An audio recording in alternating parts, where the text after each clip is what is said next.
آج کے اس ویلاگ میں سب سے پہلی خبر سوات دھماکہ کہ دھماکہ ہونے کے بعد کتنے معصوم پاکستانی شہید ہوئے اور وہ کون تھے شہید ہونے والے اور یہ دھماکہ کیوں ہوا۔ روزانہ جب ویلاگ ریکارڈ کرتا ہوں نا تو ایک دو گھنٹہ بیٹھ کے میں یہ سوچتا ہوں کہ کوئی اچھی خبر نکال لی جائے اس پاکستان کے لیے، لیکن کریں کیا، کوئی ایک بھی اچھی خبر نہیں ہوتی کہ جو آپ دینے کے لیے کوئی اچھی خبر ہو، کوئی اچھی امید ہو۔ ان جرنیلوں نے اس ملک کو جہنم سے بدتر کر دیا ہے۔ اچھی خبر دینی تو دور، اچھی خبر آنے کی دور دور تک امید بھی نہیں ہے، بلکہ ہمیں مایوسی یہ سنائی جاتی ہے کہ یہ سسٹم کولیپس کر چکا ہے، یعنی کہ 75 سال کے اندر یہ قابض جرنیل اور یہ سیاسی خاندان ہمیں مل کے صرف اتنا بتا رہے ہیں کہ یہ سسٹم کولیپس کر چکا ہے۔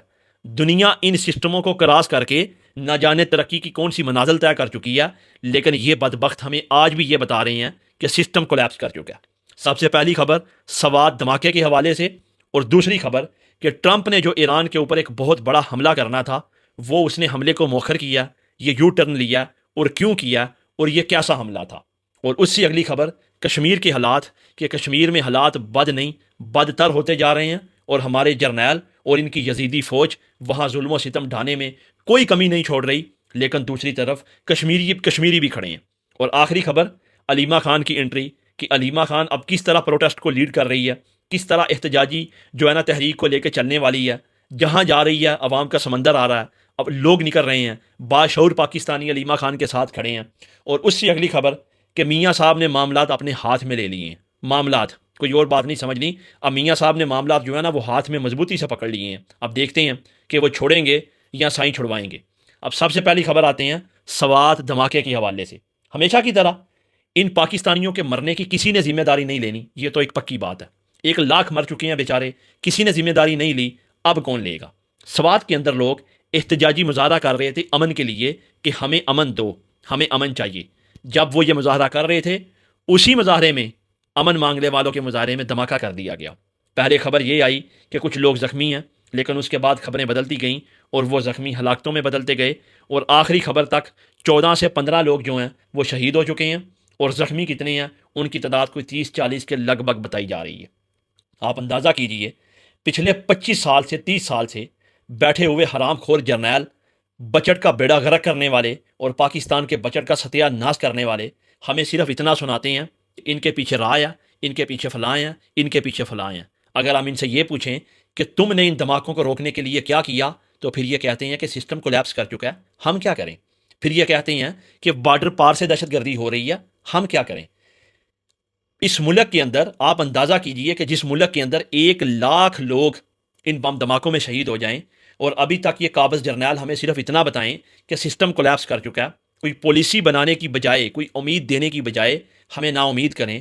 آپ اس کو ریاست کہیں گے یا اس کو کوئی ادارہ کہیں گے؟ یہ لوگ ہمارے ملک کے اوپر ناسور بن چکے ہیں، یہی شریفوں زرداریوں کو مسلط کرنے والے ہیں، یہی ہمارا الیکشن لوٹنے والے ہیں، یہی اس ملک میں دہشت گرد پیدا کرنے والے ہیں، اور پھر ان میں اتنا تپڑ بھی نہیں ہے کہ یہ ان دہشت گردوں کا مقابلہ کر سکیں۔ ہم ان سے سوال پوچھتے ہیں کہ تمہاری ذمہ داری تھی تم ان دہشت گردوں کو روکو، ان کو مارو، ان کو ختم کرو، تو تم نے کیا کیا؟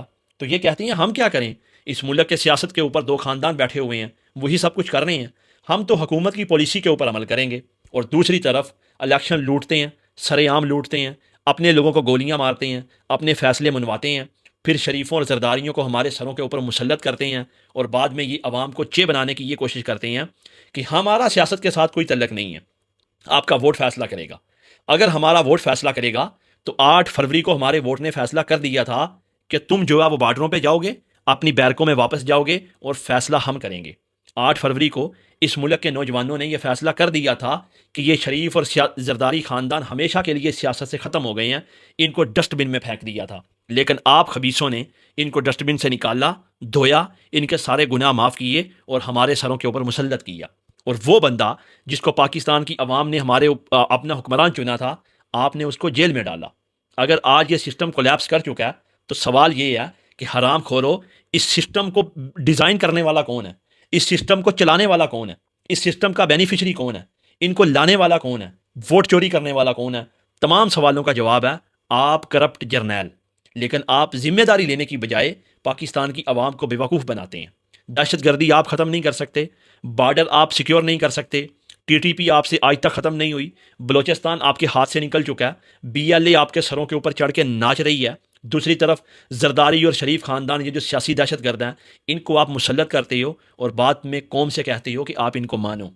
قوم نہیں مانے گی، قوم نے بہت دیر پہلے یہ فیصلہ کر لیا تھا کہ یہ سسٹم کولیپس کر چکا ہے، لیکن آپ حرام خوروں کے مفاد اس سسٹم کے ساتھ جڑے ہوئے ہیں، اس لیے آپ یہ چاہتے ہیں کہ یہی سسٹم چلتا رہے، لیکن صرف اور صرف عوام کو ایک نئی ٹرک کی بتی کے پیچھے لگانے کے لیے آپ اس طرح کی بکواس کرتے ہیں اپنے ٹوٹوں کے ذریعے، تاکہ عوام کو نئی امید لگائی جائے اور عوام پھر آپ کی طرف دیکھے کہ آپ ہی مسیحا ہیں۔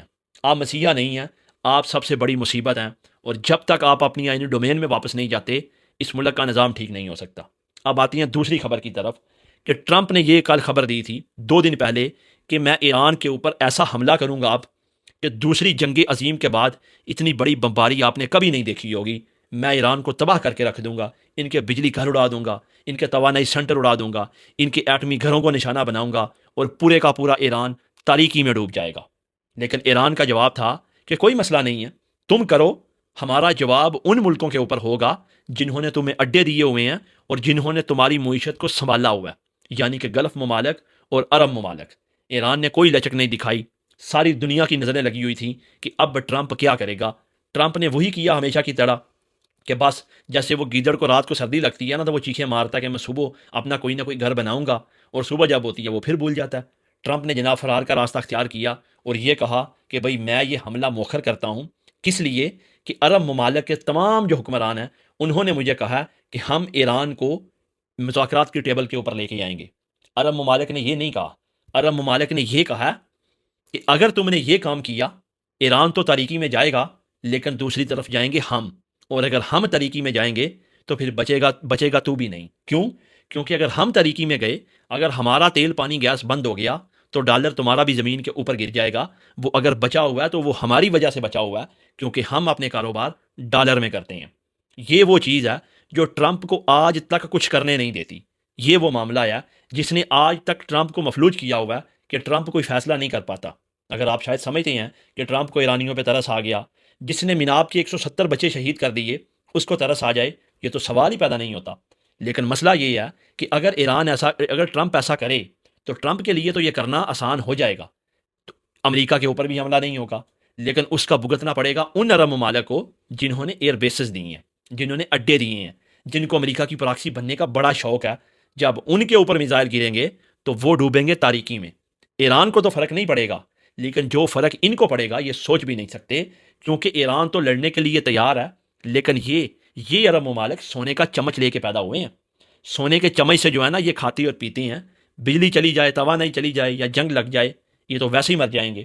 اس لیے ٹرمپ گیا پھنس، اگر ایسا کرے تو عرب ممالک اندھیرے میں ڈوبیں گے، اور اگر ایسا نہیں کرتا تو ایران کو اس کی کارروائیوں سے یا اس کو ایٹمی طاقت بننے سے کوئی روک نہیں سکتا۔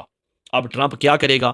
میرا اوپینین یہ ہے کہ ٹرمپ اتنا بولڈ فیصلہ نہیں کر سکتا، کیونکہ اس کو پتا کہ اگر میں نے ایسا کیا تو پوری دنیا میں تباہی مچ جائے گی، کیونکہ یہ تباہی مچے گی گلف ممالک میں، اور جب یہ گلف ممالک میں مچے گی تو پوری دنیا میں مچے گی، امریکہ ڈیفالٹ کے دہانے کے اوپر پہنچ جائے گا۔ ٹرمپ ایسا نہیں کرے گا، لیکن دیکھتے ہیں طاقت کے نشے میں جب بندہ بدمست ہوتا ہے تو وہ کچھ بھی کر سکتا ہے، اور یہ ویسے بھی اسرائیل کے ہاتھوں مجبور ہے۔ اب نہ جانے اس کے کون سے راز ہیں، کون سے معاملات ہیں، یہ تو وقت ہی بتائے گا، لیکن یہ ایک حقیقت ہے۔ لیکن فیصلہ کرتا ہے اور مؤخر کر دیتا ہے، اس کا مطلب یہ ہے کہ یہ فیصلہ کرنے کی اب سکت میں نہیں ہے، اب یہ پھنسا ہوا ہے، کیونکہ کرے گا یہ اور بھگتیں گے عرب ممالک، یہ سب سے بڑی بات ہے۔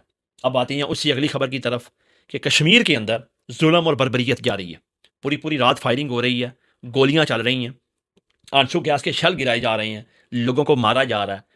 کوئی دن ایسا نہیں ہے جب 1 سے 2 جنازے نہیں ہو رہے، اور یہاں ایک منافق انسان آ کے کہہ رہا تھا کہ ہمارا کشمیر کے معاملات سے کیا لینا دینا ہے، وہ تو وہاں کی پولیس جانے، اور اس پولیس کے اوپر جو شمر بٹھایا ہوا ہے وہ ان کا خاص بندہ ہے، وہی بندہ ہے جو پاکستان کے ہر بڑے سانے میں شامل ہوتا ہے، وہی بندہ ہے جو ان کے ادارے سے ریٹائر ہوا ہے اور اب اس کو اٹھا کے وہاں بٹھایا ہوا ہے۔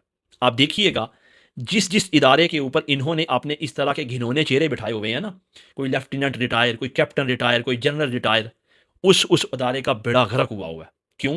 کیونکہ ان کے جو لوگ ہوتے ہیں نا، جو آفیسر بن کے پھر ریٹائر ہوتے ہیں، ان میں صرف ایک بات ہوتی ہے، یس سر، کہ جو ان کے افسر نے کہا، آفیسر نے بولا یس سر۔ یہ نہیں دیکھنا یہ کام آئینی ہے یا غیر آئینی ہے، یہ نہیں دیکھنا کہ ہم نے ملک کی حلف کی پاسداری کا، آئین کی پاسداری کا حلف اٹھایا ہوا ہے، یہ نہیں دیکھنا. ان کو تربیت ہی بس ایسے دی جاتی ہے کہ جو آپ کو آرڈر ملے آپ نے کہنا یس سر. فلاں پہ گولی چلا دو, یس سر. فلاں پہ برسٹ کھول دو, یس سر. احتجاجی مظاہرین کے اوپر گولیاں چلا دو, یس سر. یہ ان کا جو یس سر ہے نا, اس نے اس ملک کی تباہی اور بربادی پھیر کے رکھ دی ہے. اب انہی بندے جب ریٹائر ہوتے ہیں ان کا وہی مائنڈ سیٹ ہے, ان کا مائنڈ گرو ہی نہیں ہوا, انہوں نے بس تابع داری کی ہے, غلامی کی ہے اور اپنے آفیسر کے تلوے چاٹے ہیں. پھر وہ حکم ادھر سے لیتے ہیں, وہ کسی سیاسی جماعت کا حکم نہیں لیتے یا حکومت کا حکم نہیں لیتے, وہ حکومت اس بڑے فرعون کا لیتے ہیں جس کی وجہ سے وہ بیٹھے ہوتے ہیں. اب بڑے فرعون کا حکم یہ ہے کہ کسی بھی طرح کشمیریوں کو قابو کرو اور ان کو اپنے فیصلے ہم نے منوانے ہیں. اب گولیاں چل رہی ہیں, کشمیری بے گھر ہو رہے ہیں, لاشیں گر رہی ہیں, لیکن کسی کو کوئی فرق نہیں پڑ رہا. لیکن ایک پیشن گوئی میں کر رہا ہوں, یہ معاملات اس کے ہاتھ سے نکل چکے ہیں. کشمیر کے معاملات, یہ جو دونوں رشتہ دار مل کے وہاں گند کر رہے ہیں نا, ان کے ہاتھ سے معاملات نکل چکے ہیں. اب یہ پلٹ نہیں سکتے. جتنا یہ ظلم کشمیر میں کر چکے ہیں, جتنی لاشیں گرا چکے ہیں, اس کا انجام خدا نہ کرے ایسا ہو کہ کشمیری ہتھیار اٹھا لیں. اگر ایسا ہو گیا تو آپ دیکھیے گا کہ آپ BLA اور TTP کو بھول جائیں گے. وہ سیدھا آ کے سینے پہ وار کریں گے اور ملک ایک نئی انارکی کی طرف چلا جائے گا. لیکن کیا فرق پڑتا ہے کسی جرنیل کو جو کہ ریاست کا ملازم ہے, کیا فرق پڑے گا؟ اگر حالات کنٹرول سے باہر ہوں گے, اپنا جہاز پکڑے گا اور اپنے ماں باپ کے پاس پہنچ جائے گا امریکہ وغیرہ میں. فرق پڑے گا ہمیں, ہم پاکستانیوں کو جنہوں نے یہاں رہنا ہے, اور انہی پاکستانیوں نے قرضے اتارنے ہیں. فرق ان کو پڑے گا, لیکن کاش کہ یہ قوم بن کے نکلے اور اس کو پتہ چلے کہ ان کے ساتھ ہو کیا رہا ہے. اب آتے ہیں اگلی خبر کی طرف کہ علیمہ خان جناب نکل پڑی ہیں, اور جس شہر میں جا رہی ہیں وہاں لوگ ہی لوگ نکل رہے ہیں.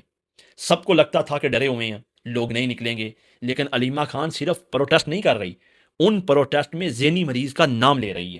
اب کیا یہ شریف اور زرداری خاندان کی نسلوں میں ایسی کوئی عورت پیدا ہو سکتی ہے جو اس طرح ڈٹ کے اور کھل کے بات کرے؟ لیکن آپ علیمہ خان کو دیکھیں, اس کو پتہ ہے کہ یہ یزید کسی بھی وقت گرفتار کروا سکتا ہے. پورا خاندان گرفتار ہے, بڑی بہن کے اوپر FIR کٹ چکی ہے پیکا ایکٹ کے تحت, لیکن نیازی خاندان پھر بھی یزید کی بات کرنے کو تیار نہیں ہے.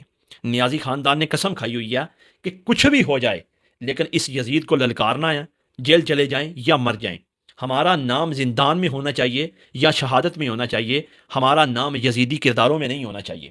اس نے للکارا, نام لے کے للکارا, اور اب 5 اگست کو جو پروٹیسٹ آ رہا ہے سب کی نظریں اس کے اوپر جمی ہوئی ہیں کہ اب یہ بات کس طرف جائے گی. کیونکہ دوسری طرف اب سہیل افریدی کی بھی مجبوری بن چکی ہے کہ اسے نکلنا پڑے گا. اگر وہ نہیں نکلے گا تو نوجوان کھا جائیں گے, کیونکہ بہت دیر ہو گئی. پہلے ہی اس نے اتنی دیر کر دی کہ شاید اس کو نہیں کرنی چاہیے تھی, لیکن نہ جانے کیا اندر کے معاملات تھے. لیکن اب جب علیمہ خانم نکلے گی تو پھر اس کو نکلنا پڑے گا, دوسرا کوئی آپشن نہیں ہے. اور آخری خبر یہ آئی ہے کہ جناب یہ جو کچھ بھی محسن نقوی نے کہا ہے نا, اس کے بعد میاں صاحب نے معاملات اپنے ہاتھ میں لے لیے ہیں. غور کیجئے گا, میاں صاحب جب بھی معاملات ہاتھ میں لیتے ہیں نا وہ ایسے لیتے ہیں, ایسے نہیں لیتے. اب بھی میاں صاحب نے جو معاملات ہاتھ میں لیے ہیں نا وہ تھوڑے اوپر کیے ہیں مزید, کیونکہ میاں صاحب کو پتا ہے کہ اگر میں نے معاملات ایسے ہاتھ میں لیے نا تو وہ جو یاسمین راشد والا حلقہ ہے نا وہ کھل جائے گا. بات کے اوپر غور کیجئے گا. یہ جو کہتے ہیں نا کہ میاں صاحب نے معاملات اپنے ہاتھ میں لے لیے ہیں, وہ معاملات صرف اٹھانے کے لیے لیے ہیں, بیلنس کرنے کے لیے. وہ شاید تھوڑے دنوں تک میاں صاحب یہ معاملات منہ میں بھی لے سکتے ہیں, کیونکہ ظاہر ہے اقتدار کو بچانا ہے, اور اقتدار کو بچانے کے لیے تو شریف خاندان کسی حد تک بھی جا سکتا ہے. باقی دیکھتے ہیں آنے والے وقت میں کہ میاں صاحب نے یہ معاملات کتنے ہاتھ میں لیے ہیں اور کتنے منہ میں لیے ہیں. باقی ویلاگ بنا دیا جاتا ہے, باتیں کرنی آسان نہیں ہوتی, صرف اس لیڈر کے لیے جس کے ساتھ وفا کی قسم کھائی ہوئی ہے. لیکن اگر آپ نے اس کے ساتھ وفا کرنی ہے تو آپ کا حق یہ ہے کہ ان ویڈیوز کو شیئر کریں, ان کو ڈاؤن لوڈ کر کے اپنی ID سے ری پوسٹ کریں, جو کر سکتے ہیں وہ کریں, لیکن خاموش مت رہیں. اس وقت کے یزید اور فرعون کو جتنا ایکسپوز کر سکتے ہیں وہ کریں.